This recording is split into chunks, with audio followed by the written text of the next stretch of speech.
Private doctor से hospital से compare नहीं कर सकते आप। प्राइवेट में क्या होता है, वो मशीन लगाते हैं, स्पेशलिस्ट होते हैं, फिर इससे प्रॉपर यूज़ भी हो जाए। यहाँ तो ड्रामेबाजी चलती रहती है, मशीन खरीद ली फिर आ जाएगा डॉक्टर। डॉक्टर कहाँ है उनके पास में? अगर आप चाहते हैं वास्तव में कि हेल्थ का स्ट्रक्चर डिस्ट्रिक्ट लेवल पे इम्प्रूव करे तो सब तरफ से देखना पड़ेगा आपको। वहाँ से जो है हॉस्पिटल सिर्फ बिल्डिंग से नहीं बनती, हॉस्पिटल डॉक्टर से भी बनती हैं। तो डॉक्टर होने चाहिए, हर तरह के स्पेशलिस्ट होने चाहिए, वो फैसिलिटी मिलनी चाहिए, सरकारी इंटरफेरेंस कम होना चाहिए। मैं कह रहा हूँ इंटरफेरेंस क्या, आज भी अच्छे अच्छे डॉक्टर बन रहे हैं। हरियाणा के डॉक्टर जो है बाहर जा रहे हैं। बाहर कैसे जा रहे हैं? डिफ़िकल्ट एग्ज़ाम पास करके जा रहे हैं वहाँ पर। अच्छा, यहाँ पर इतनी ज़्यादा एक्सप्लॉयटेशन होती है कि वो सरकारी hospital, let me say that government hospital जो है वो कम प्रायोरिटी है डॉक्टर्स की, जो बाहर से अच्छे डॉक्टर आते हैं। They will not like to go. I wish ऐसा होना चाहिए कि इतना अच्छा सेटअप बन जाए कि हमारे डॉक्टर जो हैं वो यहीं आना चाहें, वो डिस्ट्रिक्ट लेवल पे काम करना चाहें। ना इटली करना चाहते हैं, यहाँ पर जो है इंटरफेरेंस बहुत ज़्यादा है। गुड़गांव जैसे शहर में इतने बड़े बड़े हॉस्पिटल्स हैं, इसका मतलब पेशेंट तो है ही हैं, रिक्वायरमेंट तो है ही है। सरकारी हॉस्पिटल में क्यों नहीं है? लोग अभी भी सरकारी हॉस्पिटल में आना चाहते हैं। और मेरा इतने साल सर्विस करने के बाद में यही कहना है कि अगर आपने सर्विसेज देनी है मासिस को, अगर आपने बीमारी को रियली भगाना है तो आपको सरकारी सर्विसेज इम्प्रूव करनी चाहिए। सरकारी इम्प्रूव क्यों नहीं हुई? आज भी अच्छे अच्छे डॉक्टर यहाँ नहीं आना चाहते। सरकार के, सॉरी माई सेइंग, हमारी हेल्थ ब्यूरोक्रेसी है, वो नए नए डिज़ाइन लेके आती रहती है कि अब स्पेशलिस्ट आएंगे। कैसे आएंगे स्पेशलिस्ट? आप उनको स्ट्रक्चर तो देते नहीं है। जब मैं एज ए सिविल सर्जन था तब भी वो ऐसे कहा करते थे कि अब पहले प्राइवेटाइजेशन का मॉडल चला, बाद में कहने नहीं अब हम ये देंगे, तो वो आते नहीं थे। आते थे जल्दी छोड़ के चले जाते थे। मुझे याद है एज ए सिविल सर्जन उन्होंने ये कहा कि कमिश्नर साहब का फ़ोन आया कि 10 अपॉइंटमेंट किए, सी टू इट की वो टिकें। तो मैं कही सी टू इट टिके, वो अच्छी स्ट्रक्चर होगी तो अपना आप टिकेंगे। अब उनको आप बहका के ले आए कि आप एक्सपर्ट हैं, एक्सपर्ट का काम कराएंगे। दरअसल उनको उस काम पे लगा दिया जो काम चाहते नहीं। वो क्या है, सरकारी तंत्र में दो तरह के काम है हमारे, एक तो पेशेंट की केयर, दूसरा मेडिकल लीगल काम। हरियाणा का आदमी, यहाँ लड़ाई झगड़े वो सब चीज़ काफ़ी होती है, तो मेडिकल लीगल से लोग बहुत डरते हैं। तो जितने भी स्पेशलिस्ट हैं आना भी चाहते थे तो इसीलिए नहीं आते थे। हर हॉस्पिटल में ज़्यादा काम मेडिकल लीगल का होता है, तो वो मेडिकल लीगल से बचना चाहते हैं। और अनफॉर्चुनेटली हमारा स्ट्रक्चर इतना बेकार है कि लोगों की, मैं आमतौर पे कहा करता था, जैसे I was a very popular forensic expert in popular, तो मैं आमतौर पे कहा करता था ये डेथ इन्वेस्टिगेशन, ये क्राइम इन्वेस्टिगेशन नहीं है, ये फरमाइशी प्रोग्राम है। हर आदमी को होमिसाइडल ओपिनियन चाहिए, हर आदमी को ग्रीवस हर्ट चाहिए, हर आदमी को चाहिए, तो ऐसे कैसे होगा? और कटाक्ष ये है कि मेडिकल लीगल काम कौन कर रहा है? जो मेडिकली ट्रेंड नहीं है। हमारे टाइम पे पहले दिनों में क्या था, पूरी स्टेट में 1-2 फॉरेंसिक एक्सपर्ट होते थे और हर हॉस्पिटल में ज़्यादातर पोस्टें खाली होती थी। मैं कह रहा हूँ आज भी पोस्टें खाली मिलेंगी आपको। वहाँ पे जो है ज़रूरत है एक बड़े अच्छे गायनी सेंटर की, नहीं होती। सर्जरी की, अगर आज भी अच्छी सर्जरी और ये चीज़ें होंगी तो मैं कहता हूँ कि people will prefer government hospital first. Government hospital को क्यों नहीं प्रेफर करते? क्योंकि वहाँ सुविधाओं की बहुत कमी है। एक ऐसा प्रोजेक्शन देते हैं जैसे कि हॉस्पिटल जो है ना, वो जो चलता है वो डॉक्टरों की वजह से चलता है। मैं आपको एक बात बताता हूँ, मैं अमेरिका में था, मैं साल में 4-5 महीने जाता रहता हूँ, मेरा बेटा वहाँ डॉक्टर है। तो वहाँ मैं एक हॉस्पिटल एडमिनिस्ट्रेशन की बात लेक्चर सुन रहा था। तो उन्होंने कहा कि वो एक एडमिनिस्ट्रेटर था जो डॉक्टर्स को हॉस्पिटल एडमिनिस्ट्रेशन की ट्रेनिंग दिखा रहा था। तो उसने फट से ही कहा, how many of you agree that hospital can be run only by doctors? तो दे रेज देयर हैंड्स।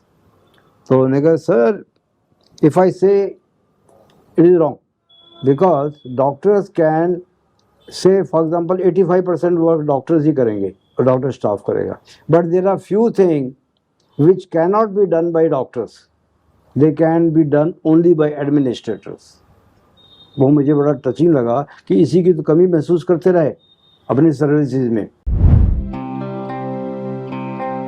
मेरा कैरियर जो 1977 से 2009 तक हरियाणा के लिए समर्पित था। मैं यहाँ पर medical officer, SMO, civil surgeon रहने के बाद मैं वहाँ से रिटायर हुआ था। मैं बात कर रहा हूँ 1977 में, जब प्योरली गवर्नमेंट का काम था, जब गवर्नमेंट हॉस्पिटल्स होते थे तो रूटीन की डिजीज़ का ट्रीटमेंट वहाँ हो जाता था। लेकिन हरियाणा सर्विसेज में जो डॉक्टर साहिबान हैं उनको खास स्पेशलिस्ट को खास तौर पे जो वेरियस पे उनकी शुरू से कमी रही। तो बाकी मेडिसिन के, सर्जरी के, आई के, ENT के तो डिमांड पूरी होती रहती थी डिस्ट्रिक्ट लेवल पे, समय समय के साथ बढ़ती गई। तो मुझे मौका मिला डिस्पेंसरी में काम करने का, उसके बाद में सिविल हॉस्पिटल में काम करने का। तो मेरा ज़्यादा समय फिर गुड़गांव में निकला। तो गुड़गांव में एक टाइम था जबकि बहुत छोटा हॉस्पिटल था, तो शुरू में लिमिटेड लैब फैसिलिटीज़ होती थी, लिमिटेड सर्जरी होती थी, और दिल्ली के नज़दीक होने की वजह से मुझे एजिटेशन नहीं है कहने में कि हम दिल्ली के हॉस्पिटल को भी अपना ही समझ के चलते थे। जब भी सीरियस प्रॉब्लम होती थी वहाँ भेज देते थे। देखिए, मेरा इस पे सिर्फ यही कहना है कि एज ए डॉक्टर मैं ये कहूँगा कि हरियाणा का आदमी शुरू से पहले हेल्थ सर्विस के लिए ज़्यादा ओरिएंटेड नहीं होता था, इन्वेस्टिगेशन में बिलीव नहीं करता था, डिजीज़ को लाइटली ले लेता था। और उसका फ़ायदा क्या होता था कि वो सोचता था क्या ज़रूरत है, मेरा स्वास्थ्य तो काफ़ी ठीक है। और सिविल हॉस्पिटल्स में भी कोई इतनी सुविधा नहीं थी कि कोई भी आदमी किसी टाइम भी आकर के वो चेक करा ले। कल्चर भी ऐसा नहीं था कि प्रमोट करता था। हम सब मिनिमाइज़र थे, हम सोचते थे कि नहीं कोई खास बात ऐसी नहीं है। दो तरह की स्थिति थी कि ज़्यादातर आदमी अपने आप को मानते थे हम हेल्दी हैं, हमें कोई बीमारी नहीं है, उसकी ज़रूरत भी नहीं है निकालने के बाद में। उनको जब कोई समस्या के बारे में बताया जा रहा है, आपकी डायबिटीज़ काफ़ी अव्वल दर्जे की पहुंची हुई है, इसका इलाज कराओ, तो वो इतना बोला वाला था, वो क्या करता नहीं कुछ नहीं है, मेरे को खास ऐसी बात नहीं है। तो इसे हम मेडिकल भाषा में मिनिमाइजर्स कहते हैं, तो मैक्सिमाइजर नहीं होते थे यहाँ। और similarly this applies to almost all diseases, cataract है, हार्ट की बीमारी हैं, उनकी बीमारी में। मैं आपको एक बात बताता हूँ कि मुझे याद है एक बार हॉस्पिटल में बैठा था स्पेशलिस्ट के पास में, तो हम पेशेंट को बड़े माइन्यूटली देखते थे। एक पेशेंट आया, बुजुर्ग सा था, तो उसका ECG वगैरह करवाया, एक्सरे कराया। तो मेरे साथ में मेडिकल सुपरिटेंडेंट से फिजिशियन वो बैठे हुए थे, उसने मुझे बुलाया, डॉक्टर साहब एक मिनट आना। तो मैंने देखा तो हम हैरान हो गए। तो उसने इंग्लिश में कहा कि डॉक्टर साहब, the person sitting across he has got a aneurysm. Aneurysm really?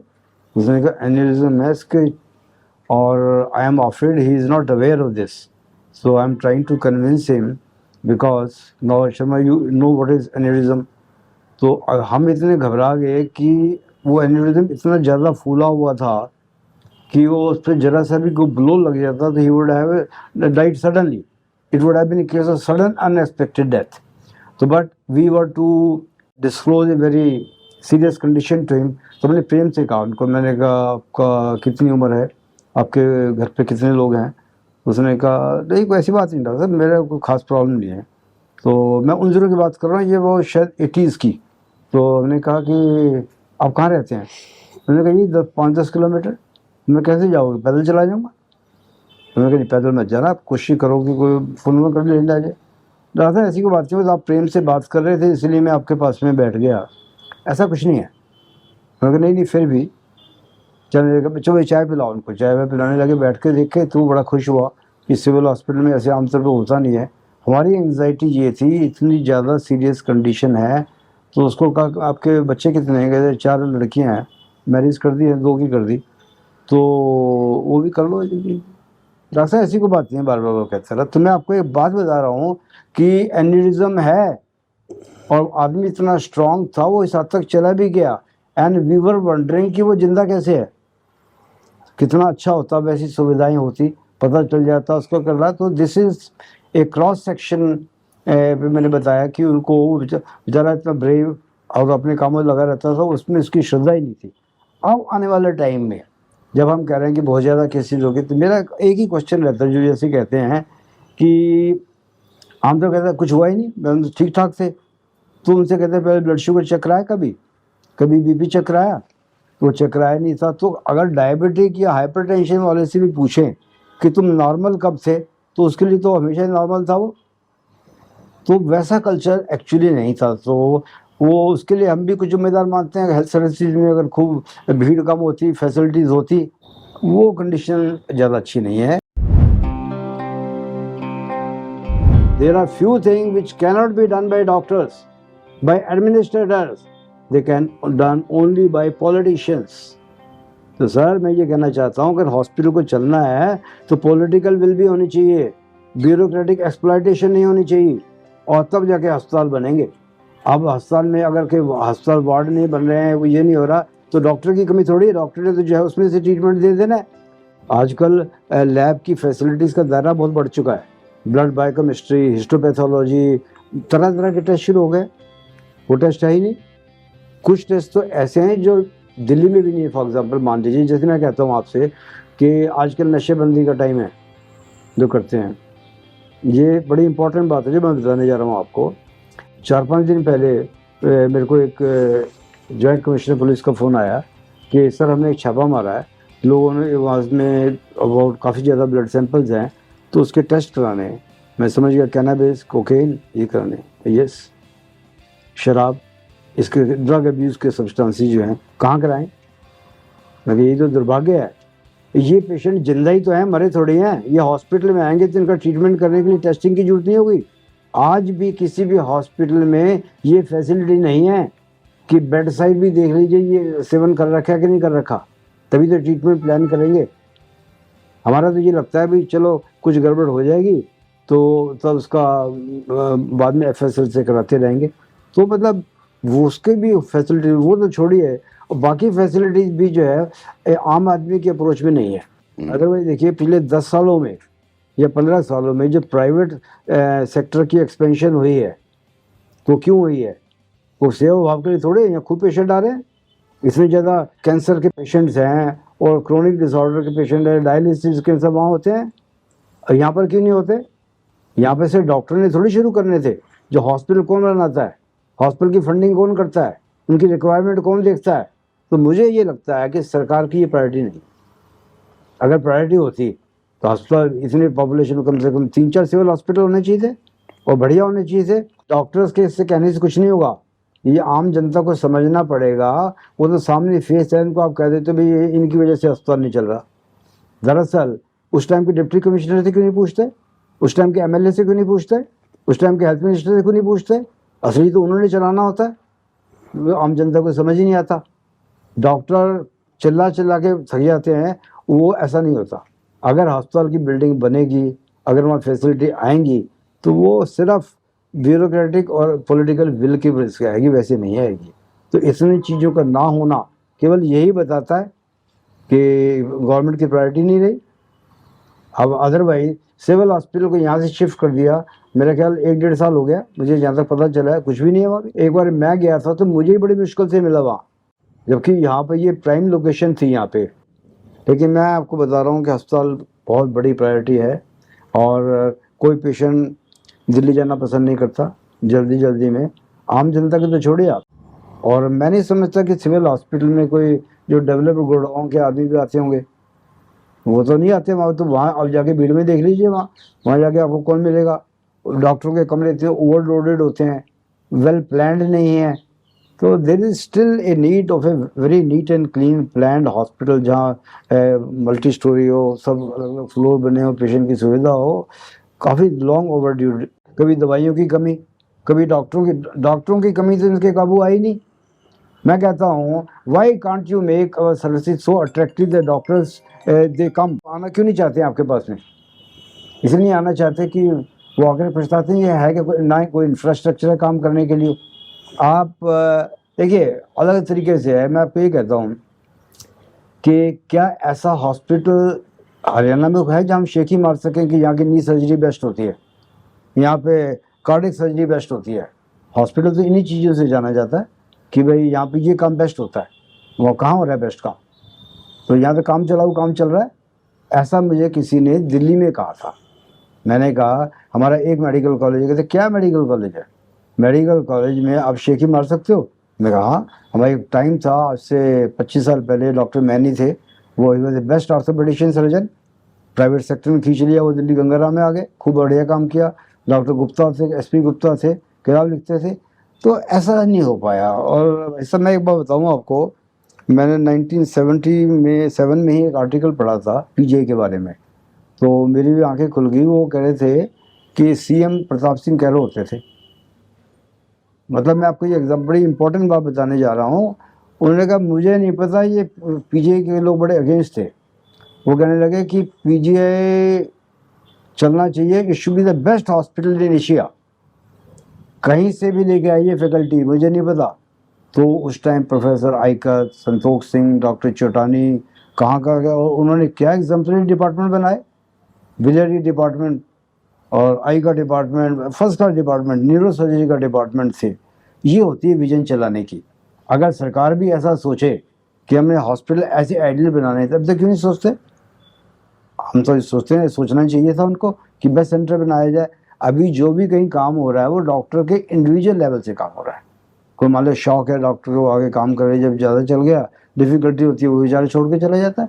मैंने कई कैपेबल डॉक्टर, ऐसा नहीं है कि ये जो कॉम्पिटेंट और विलिंग टू वर्क डॉक्टर की कमी थी।